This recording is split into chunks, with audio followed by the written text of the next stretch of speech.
Hello everyone. तो आज हम करने वाले हैं ज्योग्राफी का chapter number 2, class 10th, forests and wild life resources. तो देखिए, सबसे पहले आपको इनके इसके अंदर दो टर्म्स को समझना होगा। फ्लोरा क्या होता है एंड फौना क्या होता है। तो मैंने आपके लिए यहाँ लिख दिया है साफ साफ। फ्लोरा में आपकी प्लांट पॉपुलेशन आ जाएगी, वेयर एज फौना में आपकी एनिमल पॉपुलेशन आ जाएगी। Then next important question is biodiversity किसको बोलते हैं। इसका दूसरा नाम बायोलॉजिकल डाइवर्सिटी भी है। ठीक है, तो आपको ये समझना है, बायो का मतलब होता है लाइफ फॉर्म। ठीक है, जितनी भी लाइफ है ना इस अर्थ के ऊपर, डाइवर्सिटी मतलब वो सब एक दूसरे से क्या है, बहुत ज़्यादा डाइवर्स है। तो आप इसकी किस तरीके से डेफिनेशन याद करेंगे। Biodiversity is immensely rich in wild life. ठीक है, वाइल्ड लाइफ मतलब उसमें एनिमल्स आ गए, and cultivated species, cultivated species में आपके प्लांट्स आ गए। अब ये दोनों क्या है, diverse in form and function. ठीक है, बहुत डाइवर्स है अपने फॉर्म में और अपने फंक्शंस में भी, but closely integrated in a system through multiple network of interdependencies. Okay, लेकिन ये क्लोजली इंटरग्रेटेड है एक ऐसे सिस्टम में, और एक दूसरे के ऊपर क्या करते हैं, ये निर्भर करते हैं। आपने इस तरीके से इस डेफिनेशन को ब्रेक करके याद कर लेना है। Okay, next, why is biodiversity important for human life. ठीक है, तो ह्यूमन के लिए बायोडाइवर्सिटी इंपॉर्टेंट है क्यों।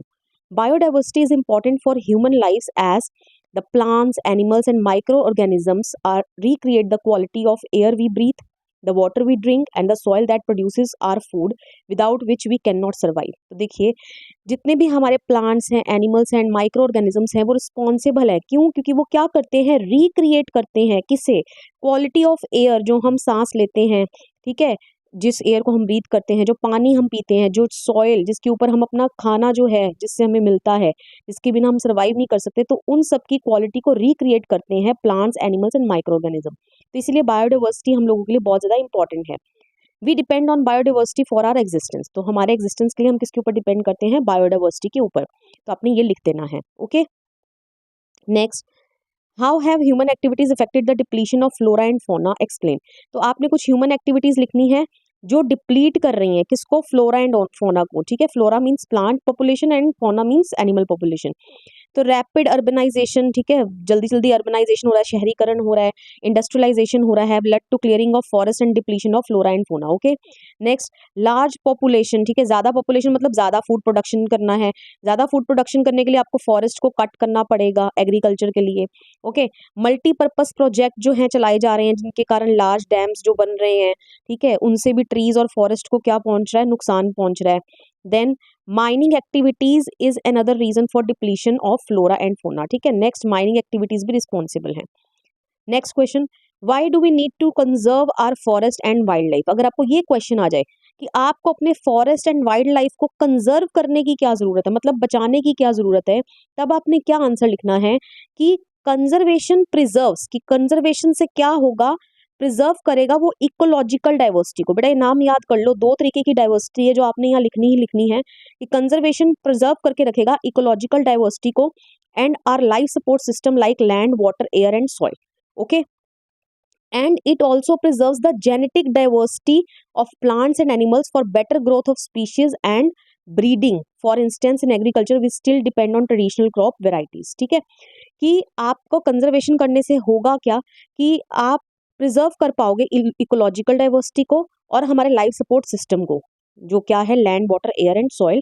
और दूसरा, ये जेनेटिक डाइवर्सिटी को भी क्या करेगा, प्रिजर्व करके रखेगा। जेनेटिक डाइवर्सिटी आप समझते हैं ना, आपने साइंस में भी पढ़ा है कि कैसे जो इनहेरिटेड ट्रेट्स, ठीक है, सेम ही पेरेंट्स से दो बच्चे होते हैं, लेकिन जीन्स जो ट्रांसफर होते हैं वो क्या होते हैं, दो बच्चे भी आपस में एक दूसरे के से क्या होते हैं, बहुत अलग अलग होते हैं। तो यही बस आप याद कर लीजिए, genetic diversity and ecological diversity को प्रिजर्व करके रखेगा। ये दो पॉइंट आपने लिखने ही लिखने हैं। Next, fisheries depend on the maintenance of aquatic biodiversity. ठीक है, फिशरीज मतलब ये जो फिश का बिजनेस करते हैं, फिश को पकड़ते हैं, ठीक है, देन सेल करते हैं, रियर करते हैं, तो ये किसके ऊपर डिपेंड करता है, maintenance of aquatic biodiversity. Okay, तो इसलिए हमने इन तीनों को कंजर्व करने की जरूरत है, इनको कंजर्व करने से ये होगा।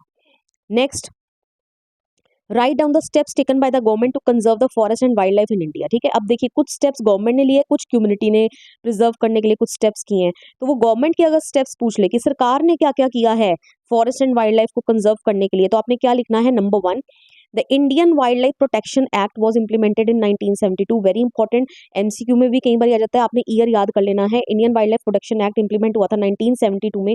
इसका मेन ऑब्जेक्टिव क्या है? Protecting the remaining population of certain endangered species, ठीक है, प्रोटेक्ट करना जो रिमेनिंग पॉपुलेशन रह गई है कुछ एंडेंजर्ड स्पीशीज की, मतलब जिनको खतरा है एक्सटिंक्ट होने का, ये खत्म हो जाएंगे। लेकिन अब इसको प्रोटेक्ट कैसे करेंगे? बाय बैनिंग हंटिंग, हंटिंग पर रोक लगाकर, giving legal protection to their habitats, ठीक है, उनके हैबिटेट्स को लीगल प्रोटेक्शन देकर, restricting trade in wild life, ठीक है, वाइल्ड लाइफ में जो ट्रेड हो रहा है, व्यापार हो रहा है, उस पर रोक लगाकर। ओके, तो कई बार वो आपसे बोल देगा कि Indian wild life protection act को आप एक्सप्लेन करो, तो फिर आपको उसी क्वेश्चन में सारे पॉइंट्स लिखने होंगे। Okay, otherwise next step government ने क्या लिया है? The central government also announce several projects for protecting specific animals, ठीक है, कई सारे प्रोजेक्ट उन्होंने स्टार्ट किए स्पेसिफिक एनिमल्स को प्रोटेक्ट करने के लिए, जिनके अंदर कौन कौन आ रहा है? जो बड़े ज्यादा थ्रेटेंड थे, ठीक है, जिसके अंदर टाइगर, वन हॉर्न्ड राइनोसोर्स, ठीक है, द कश्मीर स्टैग और hangul. Next, types of crocodiles, 3 types of crocodiles, ठीक है, fresh water crocodile, salt water crocodile and gharial. Okay, the Asiatic lion and others, ठीक है, इनके लिए गवर्नमेंट ने स्टेप लिए। थर्ड, मोस्ट रिसेंटली जो अभी अभी recent animal such as Indian elephant, black buck जिसको चिंकारा बोलते हैं, द ग्रेट इंडियन बस्टर्ड, ठीक है, and the snow leopard etcetera have been given full और पार्शियल लीगल प्रोटेक्शन, इनको भी फुल या पार्शियल लीगल प्रोटेक्शन दी गई है अगेंस्ट हंटिंग, कि इनको कोई हंट ना कर पाए, इनका कोई ट्रेड ना कर पाए throughout the country. Fourth part में आप लिखेंगे conservation projects are now begin focusing on biodiversity rather than few of its components. अब जो जितने भी कंजर्वेशन प्रोजेक्ट्स लाए गए उन्होंने बायोडाइवर्सिटी के ऊपर फोकस किया, ना कि कुछ सिलेक्टेड कंपोनेंट्स के ऊपर, जिसके तहत उन्होंने इंसेक्ट्स को भी जगह दी, ठीक है, बायोडाइवर्सिटी में, लेकिन कुछ जो कीड़े मकोड़े होते हैं ना उनको भी कंजर्व करने के लिए प्रोजेक्ट्स चलाए गए। Next, in the notification under wild life act of 1980 and 1986 several butterflies, moths, beetles and one of dragonfly have been added to the list of protected species, ठीक है, कि बटरफ्लाइज, मोथ्स, बीटल्स और Dragonfly को भी add कर लिया गया list of protected species के अंदर।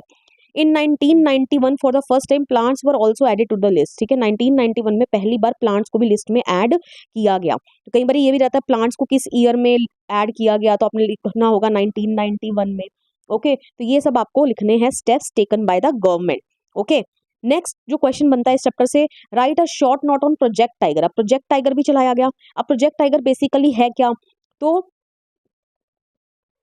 Project tiger is a tiger conservation program, obviously इसके अंदर टाइगर को कंजर्व किया जाएगा। Launched on 1 April 1973, very very important, आपने याद कर लेना है, 1 अप्रैल 1973 को इसको लॉन्च किया गया था by the government of India to save the dwindling population of tigers, ठीक है, ड्विंडलिंग मतलब जो ये पॉपुलेशन बहुत बौखला रही थी ना, ठीक है, टू 1827 फ्रॉम द एस्टिमेटेड 55,000, मतलब 55,000 टाइगर्स थे, 1827 रह गए। Okay, there are number of factors that have threatened the population of tiger, ठीक है, बहुत सारे फैक्टर्स रिस्पॉन्सिबल हैं टाइगर की जो पॉपुलेशन है उसको कम करने के पीछे। अब वो फैक्टर्स क्या क्या हैं? पोचिंग फॉर ट्रेड, ठीक है, पोचिंग मतलब इलीगल हंटिंग को ही बोलते हैं, ठीक है, ट्रेड करने के लिए टाइगर्स का क्या करना? इलीगल हंटिंग करना। श्रिंकिंग हैबिटेट, इनका हैबिटेट कम होता जा रहा है जिसके कारण इनकी पॉपुलेशन कम होती जा रही है। Depletion of prey based species, ठीक है, जिनको इन्होंने खाना है, ठीक है, वही एनिमल्स नहीं होंगे तो ये कैसे जिंदा रह पाएंगे। ग्रोइंग ह्यूमन पॉपुलेशन ग्रो करेगी तो ऑब्वियसली फॉरेस्ट कट किए जाएंगे जिनके कारण इनका हैबिटेट क्या होगा? श्रिंक होगा, ये पॉइंट इसी से रिलेटेड है। Trade off tiger skin, tiger की स्किन का व्यापार करना। Use of their bones in traditional medicine, तो ये बहुत सारे कारण हैं, ठीक है, किसके लिए? टाइगर को मारने के पीछे। ओके, अब tiger conservation has been viewed not only as an effort to save an endangered species but with the equal importance as a means of preserving biotypes of sizable magnitude, ठीक है, ये आपको point अगर याद होता तो आप लिख लीजिएगा, अदरवाइज कोई लिखने की जरूरत नहीं है। कि इसको, इस प्रोजेक्ट को कैसे देखा गया है, सिर्फ टाइगर की इंडेंजर्ड स्पीशीज को प्रोटेक्ट नहीं करना बट इक्वल इंपॉर्टेंस दे रहा है ये किसको? प्रिजर्विंग बायोटाइप्स, बायोटाइप्स मतलब अलग अलग लाइफ फॉर्म्स, ठीक है, ऑफ साइजेबल मैग्नीट्यूड, मतलब साइजेबल मतलब एक छोटा सा नंबर रह गया ना साइजेबल, ठीक है, तो उसको क्या करना है? कंजर्व करना है, मतलब बढ़ाना है। Okay, some of the tiger reserves in India are, ये आपको याद कर लेने हैं, ठीक है, कुछ टाइगर रिजर्व्स इंडिया में जो हैं वो कौन कौन से हैं? कॉर्बेट नेशनल पार्क, ठीक है, कहाँ है ये? उत्तरांचल या उत्तराखंड, कुछ भी आ सकता है एमसीक्यू में। सुंदरबन नेशनल पार्क, ठीक है, कहाँ है ये? वेस्ट बंगाल में। बांधवगढ़ नेशनल पार्क मध्य प्रदेश में है। Sariska wild life sanctuary Rajasthan में है। मानस टाइगर रिजर्व किस में है? असम में है। परिया टाइगर रिजर्व किस में है? केरला में है। Okay, next question, describe how communities have conserve the protected forest and wildlife in India. Okay, अभी हमने पीछे करा था कि कैसे गवर्नमेंट ने कौन कौन से स्टेप्स लिए। देखिए ये क्वेश्चन में right on the steps taken by the government ने कौन कौन से स्टेप्स लिए। अब हम करेंगे कि कम्युनिटीज ने क्या स्टेप्स लिए in order to conserve forest and wildlife in India. Okay, तो first step is in Sariska reserve और इन राजस्थान। देखिए सरिस्का रिजर्व ये है ना राजस्थान में, यहाँ पर क्या किया, विलेजर्स ने बोल्ड स्टेप लिया अगेंस्ट माइनिंग, ठीक है, और उन्होंने क्लियरली रिजेक्ट कर दिया गवर्नमेंट्स इन्वॉल्वमेंट। ओके, माइनिंग के खिलाफ उन्होंने स्टेप लिया, citing wild life protection act. Okay, wild life protection act के तहत उन्होंने बोल दिया कि नहीं, इस जगह पर आप माइनिंग नहीं कर सकते हो।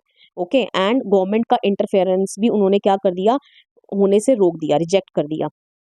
In the Alwar district of Rajasthan the inhabitants of 5 village, मतलब कि 5 विलेज के जो निवासी हैं, उन्होंने 1200 हेक्टर ऑफ फॉरेस्ट को घोषित कर दिया भैरवदेव धाकव सेंचुरी।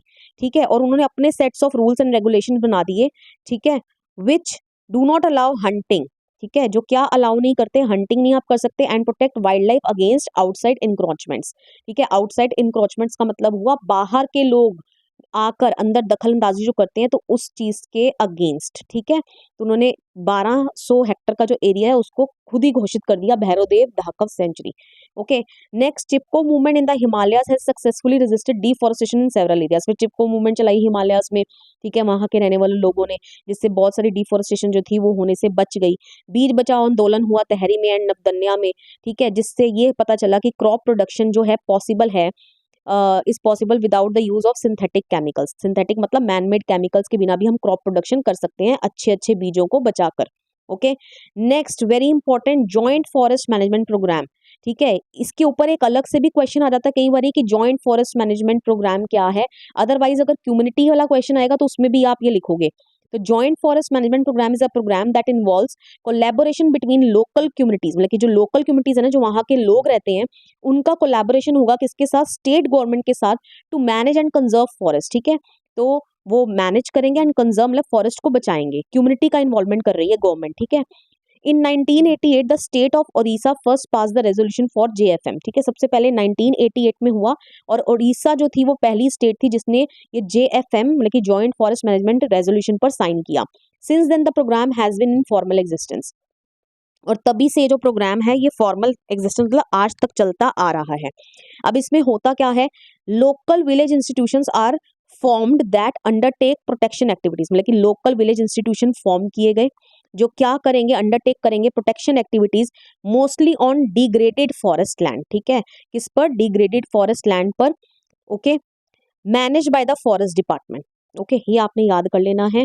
उसके बाद in exchange for protecting forest, अब जब वो डिग्रेडेड लैंड फॉरेस्ट को जब प्रोटेक्ट करेंगे, उसको और ज्यादा डिग्रेडेशन होने से बचाएंगे, तो members of these communities receive a share of the revenue from the sale of timber. Okay, from the sale of timber मतलब कि इस फॉरेस्ट को जो उन्होंने बचाया, इस फॉरेस्ट में जितने भी पेड़ होंगे उनको काटने से रोका। अब जब उस टिम्बर को बेचा जाएगा, लकड़ी को बेचा जाएगा, तो उससे जो प्रॉफिट सरकार को होगा उसका कुछ पार्ट इन मेंबर्स को दिया जाएगा जो इसको प्रोटेक्ट कर रहे थे, एंड बदले में इनको नॉन टिम्बर प्रोडक्ट्स में मिलेंगे। नॉन टिम्बर प्रोडक्ट्स मतलब जिसमें लकड़ी के अलावा जो हमें फॉरेस्ट से बहुत सारी चीजें मिलती है, जैसे शहद हो गया, ठीक है, मेडिसिनल हर्ब्स हो गए। ओके, तो ये सब भी उनको मिलेंगे। ऑलराइट, तो ये सारे आपके पॉइंट्स थे किसके, steps taken by the communities, कि कम्युनिटीज ने कौन से स्टेप उठाए किसके लिए, कंजर्व करने के लिए फॉरेस्ट एंड वाइल्ड लाइफ को। ठीक है, तो कितने स्टेप हैं देख लीजिए, टोटल 5 स्टेप आपने ये लिख देने हैं, आपके 5 नंबर पूरे हो जाएंगे। Next, classification of forest. अब हम फॉरेस्ट को क्या कर रहे हैं, क्लासीफाई कर रहे हैं। ओके, तो फॉरेस्ट को हम क्लासीफाई किस किस में करते हैं, रिजर्व फॉरेस्ट है हमारे पास, प्रोटेक्टेड फॉरेस्ट है, अनक्लास्ड फॉरेस्ट है।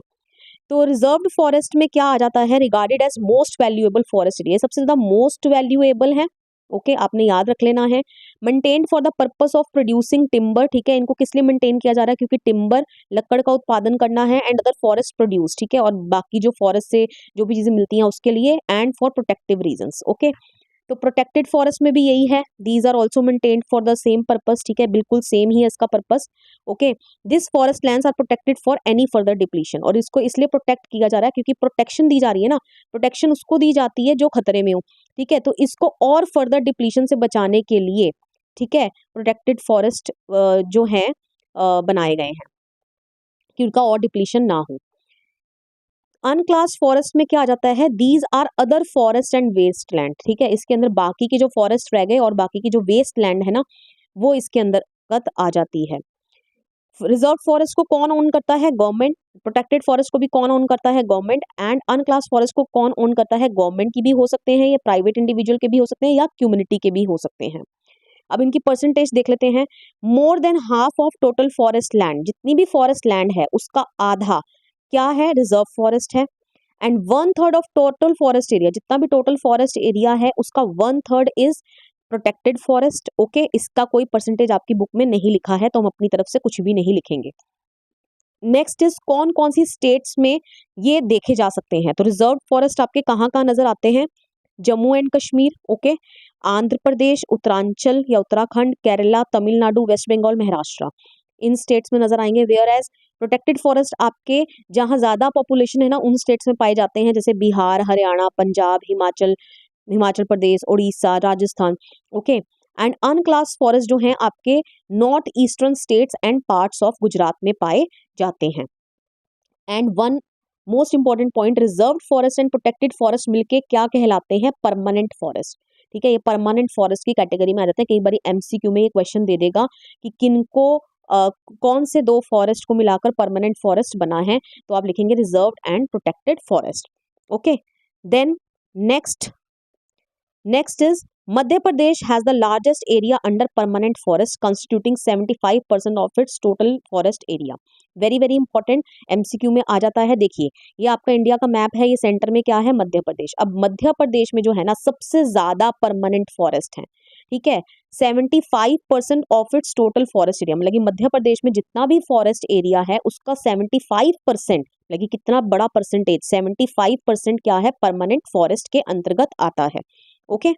नेक्स्ट, यही मैंने लाइन यहाँ पर लिख दी है कि Madhya Pradesh has the area largest area under permanent forest, कई बार ये एमसीक्यू में पूछा जाएगा आपको, ओके।